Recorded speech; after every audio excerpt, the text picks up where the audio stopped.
Welcome back to 3SN, everybody. I'm Alex Dellav, and with me is James Dotson and Greg Bachero. Today, we are going to be discussing the 10 commandments of fantasy football. Greg, James, how's it going? Hey, not too bad out here. Just loving the cooler weather and getting very excited about football season coming up. Final preseason game doesn't get any better. Final preseason games are going. For the NFL, college football season has officially begun. It's time for us to finalize everything for your final fantasy football draft. Absolutely. All right, well, let's go right into this.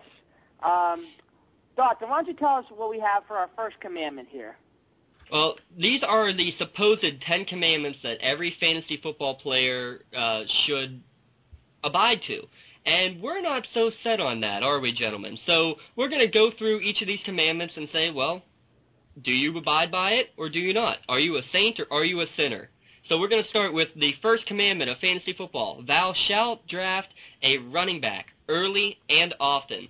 Start with you, Greg. Are you a saint or are you a sinner? Well, if that's the case, forgive me, Father, for I have sinned. I'm a sinner when it comes to that.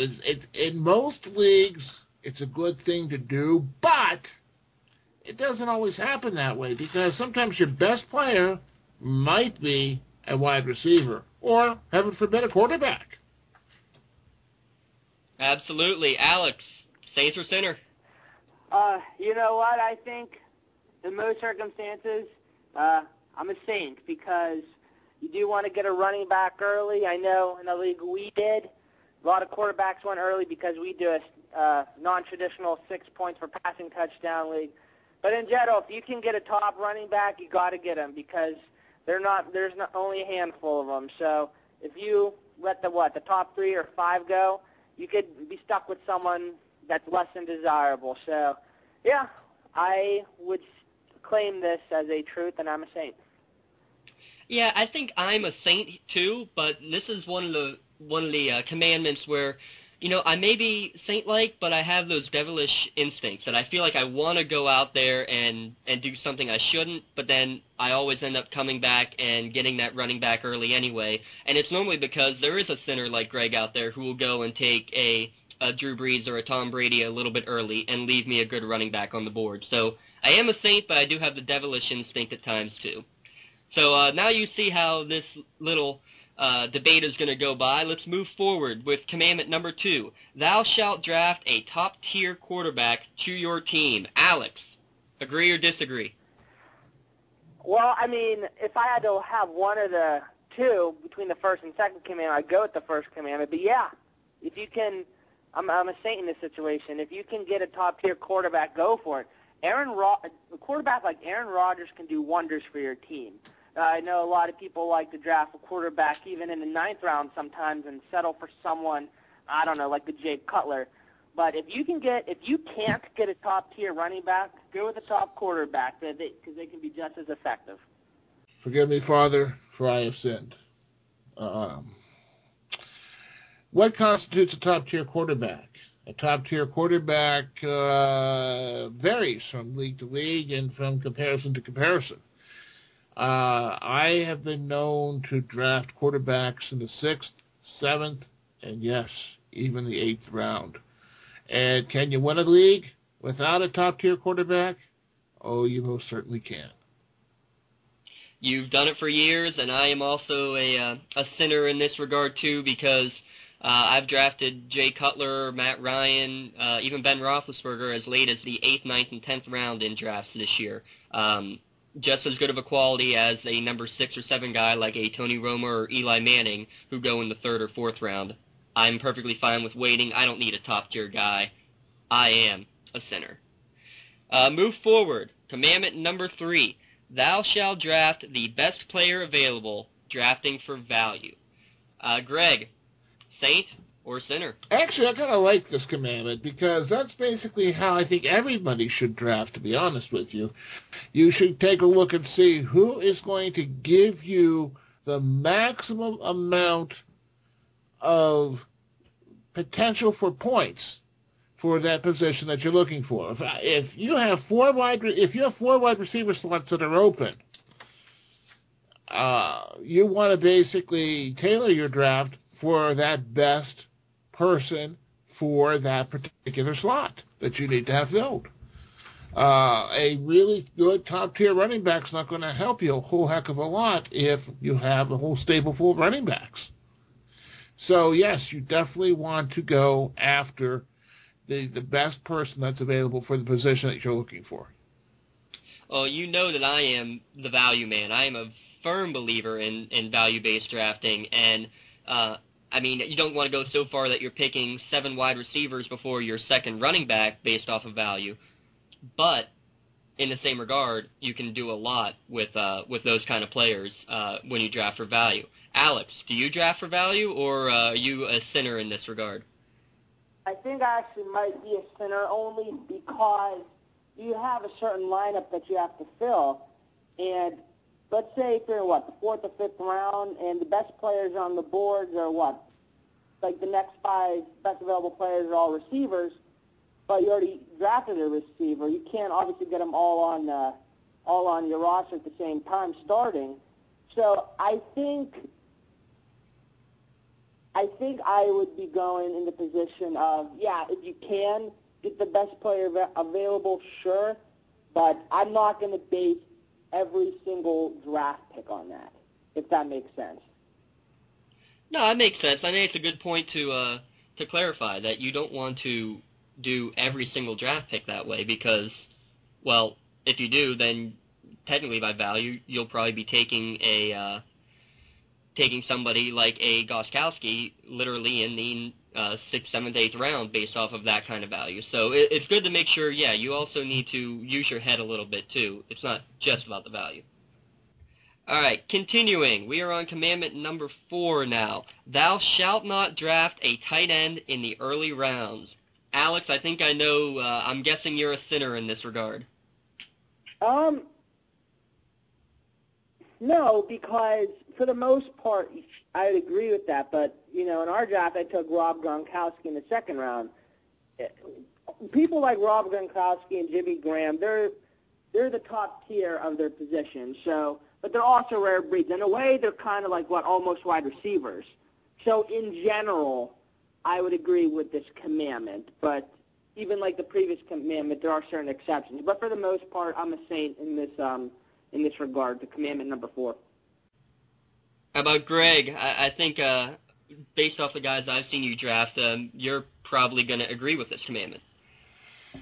I think I would. Now, I'm going to be like Bill Clinton here on this.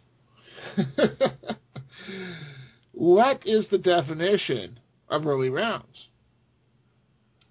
I would call early rounds probably 1st and 2nd round is what I would consider the early round. In that particular case, I would have to agree with that. Only because of the fact that there are too many good players as far as quarterbacks, wide receivers, and running backs. Even now, if you're in an incredibly deep league, say 14, 16 people in this particular league, you may want to consider, a tight end in the 1st or 2nd round, only because there's not going to be a whole lot of value to be going around, period. Also, in very deep leagues, kickers become very, very important as well. Well, we'll get to that commandment in a minute, but you make a good point. A lot based on the size of the league, for sure. In an 8-man league? Nah. Well said. 8-man league, definitely not at all. I definitely am a sinner on this, though, because based off of the value commandment earlier, if a tight end is in that top tier and is good enough, in my value, I can see Gronkowski being as high as a number 5 value-wise. So definitely in that way, I'm going to take him as an early pick for sure. Moving forward, we are on to commandment number 5. Thou shalt avoid the injury-prone player. Greg, are you going to draft the injury-prone player, or are you going to be a saint and stay away from him? Well, once again, I'm going to be like Bill Clinton here. How do you define an injury-prone injury-prone player. If you define them as somebody like Michael Vick, yes, stay away from him. But if you define them as somebody like a Peyton Manning, no. I'm going to go with the Michael Vick statute here. Yes, stay away. Is that like a shot at me? Is that what this is? Yeah, that's exactly what it is. It's a shot at you because you took Mike Vick in the, I think it was the 3rd round of the 3SN draft. To answer your question, Greg, about what you define as an injury-prone player, somebody like Mike Vick, who misses 2 to 3 games every year, would qualify under that. Somebody like Peyton Manning, who went 12 years before missing a single game, I would not consider injury-prone. Someone like Andre Johnson, who consistently missed games year after year, is someone who I would qualify. Matt so you're talking about another the one that I would look at as an injury-prone player as well. Matt Stafford as well. Until last season, you could even consider possibly as that injury-prone player. Right. So I agree with you on that. I think that I'm staying away from a Mike Vick. I'm staying away from an Andre Johnson because I can't trust him at all. What do you think, though, Alex? Is that an agreeable pick? Seeing as you picked Mike Vick, I think you're going to be a sinner here.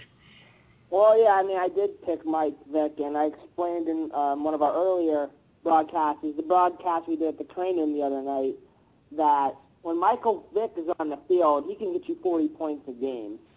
And my strategy here was I'm just kind of rolling the dice here. I'm taking the chance. I'm taking Mike Vick when he's healthy, even though I'm still anticipating him to miss a few games. But the games he's in, I'm expecting him to give me a lot of points. And I did draft a quarterback in the later rounds. So I just think once in a while you should take a risk, only because it could pay off really well for you.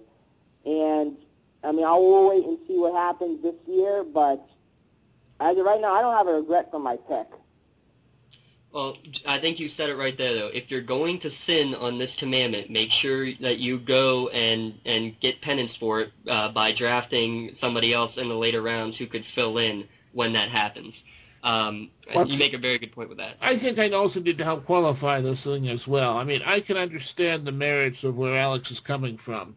I participated in a league many years ago where it wasn't the total amount of victories that you had. It was your total cumulative points at the end of the season that put you where your rank was. So with that said, that put tremendous value on those players which are explosive players. Several years ago, Mike Vick was that explosive player where he ended up putting 35 to 40 points up per game. Mike Vick only played, I think, 12 games that particular season, but his total point total itself would definitely have put me, well, actually did put me into second place in that particular league, even though there was head-to-head play. And with head-to-head play, I would have ended up coming in close to, 7th or 8th place, but we weren't playing for head-to-head victories. We were playing for total cumulative points. Fair enough. And we say it all the time, know your league. That honestly should be, will end up being commandment number 11, I think, here, that also, you better know your league. Everybody's got to be a saint there. Go ahead, Alex. Just real quick, keep in mind, our league was like I said, a 6-point per passing touchdown league, and if this was a standard league, I wouldn't have taken Michael Vick. So, again, this is one of those commandments I think you kind of have to, like you said, know your league, know what's happening. So, yeah, I just thought the circumstances made it good for a good risk. But if it was a 4 points per passing touchdown, I wouldn't have made this move. Well, Alex, let's continue with number 6 then. Thou shalt not drink the rookie Kool-Aid and draft a rookie to your team. Saint or sinner? Sinner, because Trent Richardson was rated high this year. I think he was, in a lot of fantasy books, a top 10 player. I remember Greg took him. And also, if you take a rookie in the later rounds, I mean, that's not a big deal. I would maybe rephrase this commandment. I would not draft a rookie player to your team in the early rounds, or maybe like the first or second round. So I would be more comfortable with this commandment if it was rephrased that way. Well, we will rephrase it that way, and so you do not draft in the early round. Does that make you a saint or a sinner? Yeah, I wouldn't draft in the early rounds either, a rookie. So, Saint, I have no problem with that if it's phrased that way. All right, Greg, what do you think? Let me put my glass down here. Yes, that rookie Kool-Aid is really good. You know what?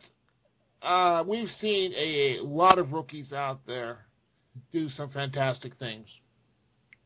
We saw Cam Newton just light up the board last year.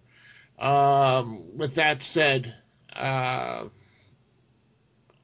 believe it's a risk, but I do believe a rookie that's on a team that's going to be featured, and this person is a proven high-impact player in college, there's a better than even chance that he's going to pay dividends. And if your value players aren't there, and you're making the decision between a running back rookie or a tight end that might not be a top-tier tight end, and it's the third or fourth round, I'd go after the running back rookie.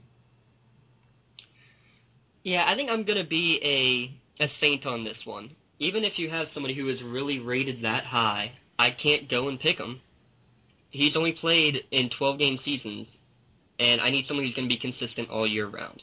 And I can't trust a 12-team guy, or a 12-game-a-year guy to go out there and not get injured, especially at a skill position where I would draft him that high. So I'm going to be a Saint here. I'm not taking somebody in the first couple rounds. It's a little bit too risky for me. Moving forward, number 7, thou shalt not draft a kicker until the final round. Oh, jeez. This is it. This is where it starts. This is where it starts. Greg, you're laughing. What do you got to say? Oh, forgive me, Father, for I have sinned. Actually, this goes back to the whole kicking debate itself. I am not... First of all, it should never be etched in stone that you don't draft a kicker until the last round, okay, or the next to the last round. You draft the value person that you believe can do the job.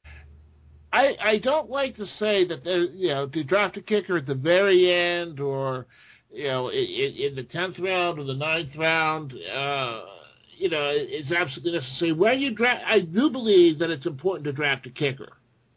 Where you draft that kicker is going to be solely up to basically the value players that are out there.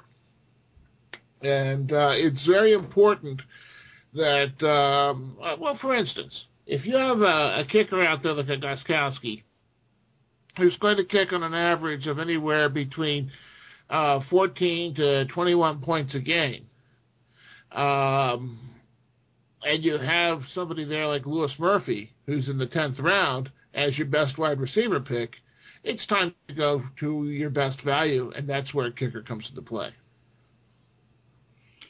Well, before I propose my big argument against that, let's hear if Alex is a saint or a sinner on thou shalt not draft a kicker until the last round. I agree with that. I mean, even maybe if you want to go to the second last round, I'm okay with it. Now, I'm not going to draft a kicker in the middle of the draft. I mean, I think that's just silly. But I remember a few years ago, I had David Akers, and it just seemed like every week or every other week, he'd just get me monster points. It'd be like 17 points, 18 points. And other kickers I'd had, it seems like I'd get maybe 5 or 6 at best. So if you can get a top kicker in the last few rounds, I'm fine with it. Well, here we go. Time to lay out the argument. The thing is, you cannot guarantee that David Akers is going to be the kind of guy who's going to do that every year. You can't guarantee that the kicker you draft will go out and put out that monster season. It's too random because a kicker is based off of what the team around him does, and there's no consistency with that. Thank you. With that said, though, James, you take a look at teams like New England, you take a look at teams like Green Bay, you take a look at teams like New Orleans, and even San Diego. These are teams that have a penchant for putting up lots of points. So if their kicker is Kamina Bill, whomever from the San Dominican Republic, draft them. Okay? But after those teams, you want to take a look at, at somebody else out there that's going to be able to get you those points, okay? So granted, there are a limited number of kickers. Yes, I know, but I've heard the argument, James, that the difference between the top kicker and the bottom kicker is only, what, less than 5 points? Yes. Between 1 and 14, it's 1.2 points per game. If I lose by 1 point in a week, I'm not blaming my kicker. Well, okay, but you know what? I've won a couple games by 2 points, and I'm thanking my kicker. Oh, there you go. What are you going to do? Oh, and see, this is where when they're all so equal and also random that I can't guarantee it, I'd rather use that roster spot. I won't even draft a kicker at all if I'm allowed to, because but they're not all so equal, James. You've got to understand that teams that have a penchant for the end zone, you're going to have those kickers are more valuable.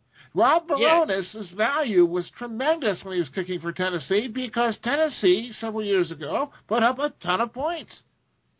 And I think he is more valuable now if a kicker can be valuable because their offense doesn't get into the end zone. They stop short, and they kick millions of long field goals. There you go. That's the other part of the philosophy that I subscribe to, too. So if your top-tier teams are not there, you take a look at teams that stall out at the 20. There you go. And I don't trust a Gostkowski or a Garrett Hartley in New Orleans or one of those high-powered teams because, yay, they might get the end zone 5 times. That's 5 extra points. That's 5 points. I'll take any random kicker out there, and I'll probably get at least a field goal out of them, and I got 3, maybe 4 points already without breaking a sweat and without wasting a draft pick and a roster spot on a kicker that is easily replaceable in my mind. But as we've, again, proven, we can debate this to the end of the earth, and we've both done very well in our respective leagues based off of these separate strategies that we've employed. And I think it's important that you stick with the strategy that you go with, and each can be used for its own benefit. I'm very dedicated to what I'm saying, and Greg certainly is as well. And which one of us is right, which one of us is wrong? It's tough to say. There's neither a right nor a wrong answer. No, I think a lot of these. So far, we have not been a unanimous decision on any of these commandments so far. So that tells you right there, the so-called fantasy football commandments are very much, you almost want to say they're non-existent. Let's continue on and see if we can go a perfect 10 for 10 without unanimous decisions here. Number 8. Thou shalt not draft a defense until the last round. What do you say, Alex? Are you drafting a defense early, or are you waiting till the last round? Or, again, the last couple rounds, if you want to say. I wouldn't say early. I don't have a problem drafting a defense in the middle of your draft. If you can get your hands on a defense like the Ravens or the Steelers or the Niners, go for it. Because when, we've said this before in our previous broadcast, when the first defense goes, it's just like it's a domino effect. Then the next person takes one, and the one after that. Everyone's always waiting to see when the first defense is going to go. But everyone really doesn't want to be that guy to take the first defense because they're afraid of being made fun of.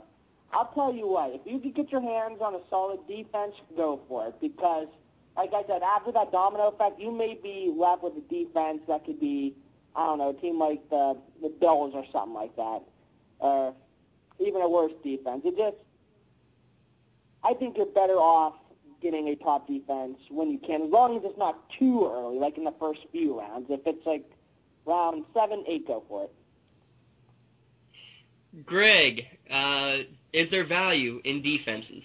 Oh, yes. There's tremendous value in defenses. I find the value in defenses, especially if you're drafting in the middle, like around 6, 7, or 8, and you hear the guy that in the, let's say, the 7th or 8th round starting to panic, and he picks the Steelers defense, and then the next guy picks the Philadelphia defense, and then you got the Giants, and then all of a sudden you got this big rush.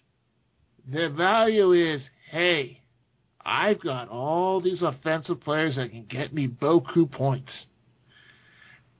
And if I had it up to me, I wouldn't draft a defense. My defense, I drafted defense in the last round only because that is my second free agent spot. Wow. Well, you said it right there. You make a very good point. Both of you did. When the first defense goes, they all go, and a lot of good players are there waiting in the balance. I am leaning more towards being a sinner here, though. I want that top defense. That 49ers defense, especially this year, is a defense that is a must-have. They will play every week except probably the first week against Green Bay in my lineup.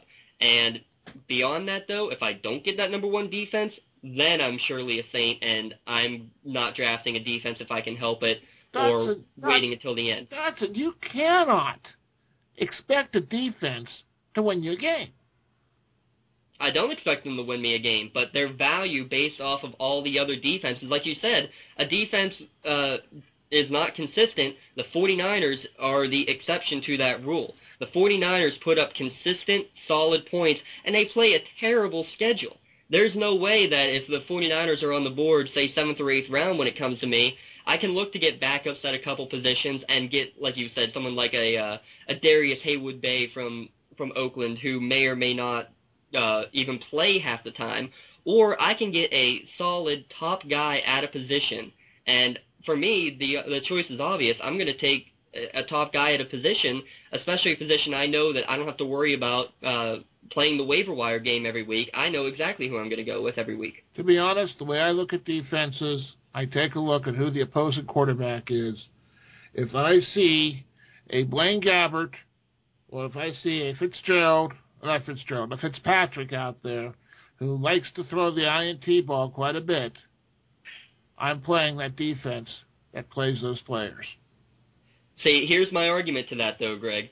You're doing that. Many other people are doing that. How are you going to guarantee that you're going to get that defense that Fitzpatrick or Blaine Gabbert play every week? How are you going to guarantee that you'll be able to get that in your waiver wire pickup from week to week? Well, there's no guarantee. And that's the beauty of fantasy football. There is no guarantee. So if that is not there, you take a look at the next best available.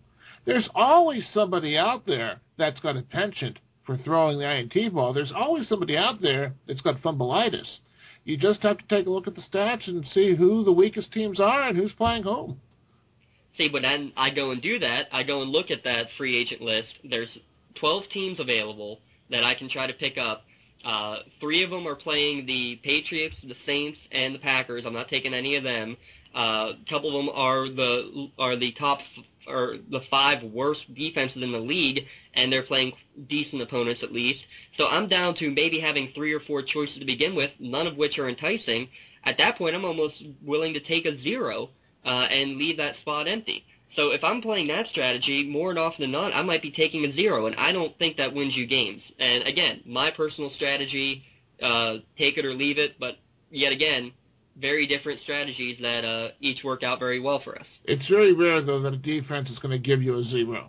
You may only get 2 or 3 points, which may be 2 or 3 points from a 0. But once again, it goes back to how are the rest of your players doing.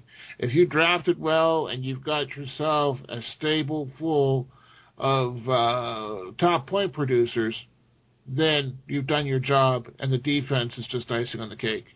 Maybe 1 to 2 points of icing on the cake, but it's still icing. Very, very good.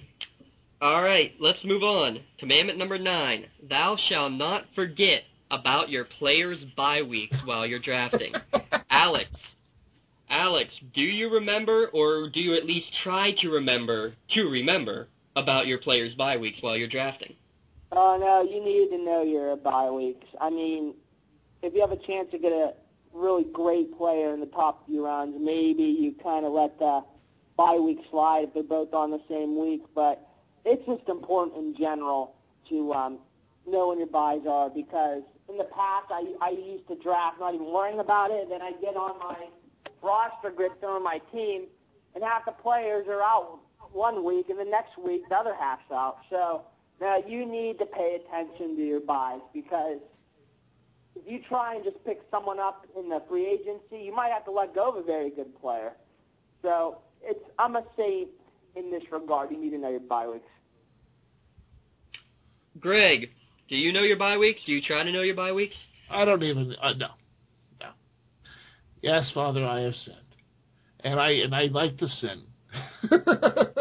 I guess I'm a recalcitrant sinner when it comes to fantasy football bye weeks and the Ninth Commandment. If you take a look at my most recent draft, I have 3 Denver Bronco players drafted. You know, I'm like, what's wrong with me here? I almost drafted a 4th one, and then I realized, well, maybe a 4th one would be a little bit too much, considering that we've only gone, 15 rounds here, or 16 rounds. But it's important, but on the same token, it's not that important. When it gets to that particular bye week, you start shopping around, you start taking a look at your weakest players, and you try to start filling holes. That's all.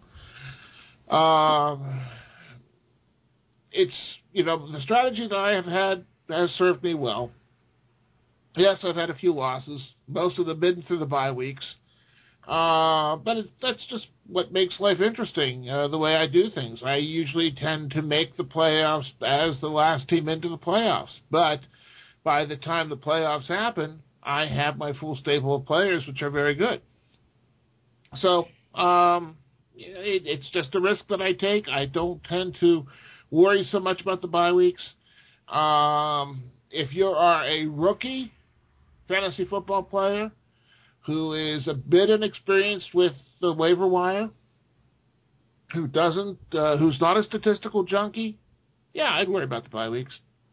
But if you're a statistical junkie, if you've got the chronic going on for stats and numbers, and you like a little bit of drama on a Tuesday morning, don't worry about the bye week. Yeah, Greg, I can't believe I'm saying this. It seems so rare, but yes, I'm agreeing with you on one of our commandments right now. I'm not going to worry about the bye weeks too much here, especially in a head-to-head league. One of my fellow players a few years back had a very good line. Said, you know what? If the best player is there, and I already have another running back at that same bye week, oh well, I'm going to take him. I'll lose week 8. I can take that. I'll lose 1 week so I can be that much better for the rest of them. In a head-to-head league, I agree with that. Something like Greg said, though, in a points league all year, you definitely need to be more balanced on your buys that week, but you can also fight it off with some good waiver wire transactions. So I think the risk is not nearly as much as the reward. Get the best player available. I mean, don't have your entire team on 1 week of a bye, but then again, if you do that, so you lose that week, who cares? I just hope that Greg and I wouldn't be playing you when that happens, because that would just be my luck. So, I don't think it's that big of a deal. But that moves us forward into the final commandment for fantasy football drafts. The 10th commandment reads, "Thou shalt not stop adjusting your team after the draft is done." The draft is over. Can you make your team better? Alex, when the draft ends, what do you say? Are you a saint or are you a sinner? Are you going to keep adjusting your team, or are you going to leave it as it is? Oh, you definitely got to keep adjusting your team, but not just for the sake of it. It's very important to keep up on your roster. Very important to control the waiver wire. So in the draft, I think put your foot in the door, but I think free agency is where championships are really made in fantasy football.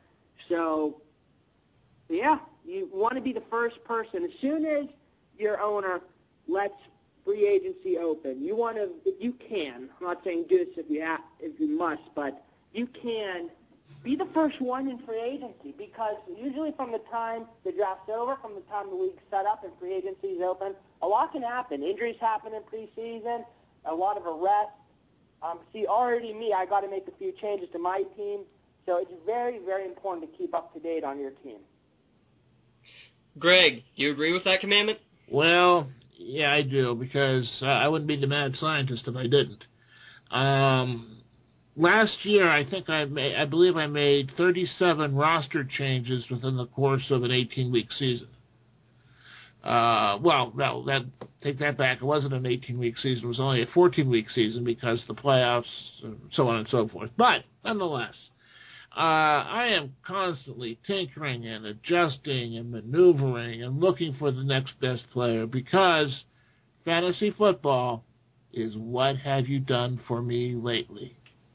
And you can have the best team on paper, but if those guys aren't producing, you get rid of them. And you find those people that aren't producing. So, yeah, definitely, you got to keep tinkering. I remember one year when I won the championship, I took a look back, and there was only 2 players on my team that were who I drafted. Everybody else was switched around. Well, do we finally have one that we all agree with? The answer is actually no. I say, and Alex kind of alluded to it, don't make changes just for the sake of making changes. A lot of people get into that habit. They drink the Kool-Aid because of one good week. They jump on bandwagons all the time, and they end up dropping a good, consistent player who's done something not only lately but consistently all year.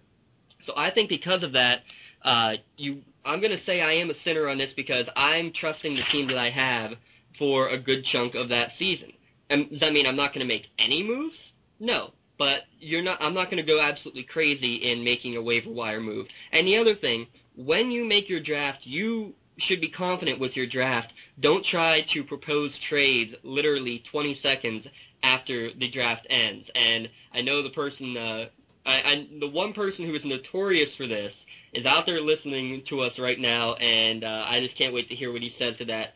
Immediately after our last draft, he had a 5-player deal in the works for me, which included sending 3 of his top 4 picks to me for 3 out of my top 5, and so on and so forth. I'm saying trust the team you draft. When desperate times call for desperate measures and somebody does go badly for 3 or 4 weeks, that's when you make the changes. Until then, don't make the trade too early. Don't make the change too early just for the sake of making a change. I think this is probably the major difference between me and you is that you're a bit more patient with your players than I am. I basically have a 2-week rule. If a player does not produce his first week, okay, fine. If he does not produce the second week, you wait 1 more week. If he fails in the 3rd week, he's gone. That's basically... Now, what constitutes a failure? Somebody like an Eli Manning who puts up 25 points per game, if all of a sudden he's only putting up 6 to 7 points per game consistently, 3 weeks of 6 to 7 points a game, he's gone. The 2nd week, he's riding the bench. The 3rd week, he's taking up a spot on my roster, which I can justify putting somebody else on. That sound about right, Alex? Yeah, I have no problem with that. Yeah, I think maneuvering keeps you fresh because once you stop maneuvering, I mean, of course not for the sake of it, once you stop paying attention, once you stop looking for potential trades, you kind of get lazy, you kind of forget about your team a little bit, and you're just not as sharp. And you can go by 5 days and miss out on some notifications because there's always something popping up right next to the player's name, either they're hurt or there's some legal issue. I just think it's the practice of doing it keeps you fresh and sharp. Perfect example of this is LeGarrette Blount. Last year, LeGarrette Blount started out like a man possessed on fire. Then he ran into his legal issues in the parking garage. And from that point, he became a bum on the field. There were people that held on to LeGarrette Blount because they were hoping he was going to regain the form that he had. You know what? You'll find that form. If he does find that form, he'll be on the waiver wire. Go pick him up off the waiver wire. Don't let him take up a spot on your roster that you could fill and make some, and get some points and win some more games. The only argument I'd have to that, Greg, is that last year, if I had been using your strategy, I would have had to drop Chris Johnson by week 4. And in hindsight, yes, I wish I had. There were definitely times that I wanted to. But I couldn't put that risk out there of a great player who just isn't performing in a couple of games whether it's consistent or not, I don't know. I think that's where you get the gray area for me and what makes me a sinner in this regard. Well, we've gone through the Ten Commandments. We've seen what's happened with everything. Let's take a look. The most saint-like of the three of us is Alex. He was a saint on 7 of these 10 commandments. He abides by the rules. The man who plays by his own rules is, well, of course, the mad scientist who was a sinner on half of these commandments. I'm right in the middle, saint for 6 and sinner for 4. So I think the biggest stat out of all of this, though, is the fact that, well, there's none of these commandments that we all agree on. So that tells you a lot. Well, I guess I'm going to be the one winning the championship this league in our draft, so I'm not if the commandments are true, and we might prove that if the Saint Dellav goes for the championship. But always remember what Billy Joel said, only the good die young. I'd rather laugh with the sinners than cry with the saints. Well, there you have it, everybody. The first edition of the Fantasy Football 10 Commandments. And this is one of our better broadcasts, and hopefully we didn't offend anyone. And if we did, tell us about it. Yeah, tell us why we're wrong. Tell us why we're theologically wrong in these commandments. Tell us why. The fantasy football theologians have spoken. Let us know if you are, in fact, a saint or a sinner. Exactly. Well, there you have it, and that's all for tonight. And make sure you tune in. I am Alex Deacon Dellav, and we got Greg Monsignor Bechero and James Cardinal Dotson. And if you don't abide by the rules, these fantasy football commandments, your team is going to go straight to hell. Have a good night, everybody.